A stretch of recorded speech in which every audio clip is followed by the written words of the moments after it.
সিনেমাকেও হার মানিয়েছে জান্নাতুলের গল্প। এক বধূর দুই স্বামী। প্রথম স্বামীর সঙ্গে সংসার চলাকালে বসেন দ্বিতীয় বিয়ের পিঁড়িতে। অধিকার থেকে বঞ্চিত করেননি দুই স্বামীর কাউকেই। দুই স্বামীরই মন জয়ে ছিল না কোনো কমতি। তবে হঠাৎই বাধে বিপত্তি। প্রায় 2 বছর দুই স্বামীর সংসার করার পর অবশেষে বিষয়টি জানাজানি হলে এলাকায় চাঞ্চল্যের সৃষ্টি হয়।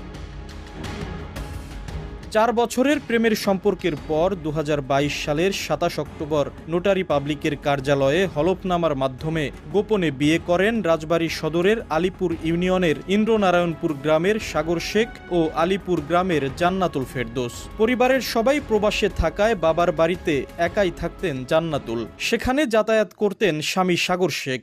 সংসার জীবন ভালোই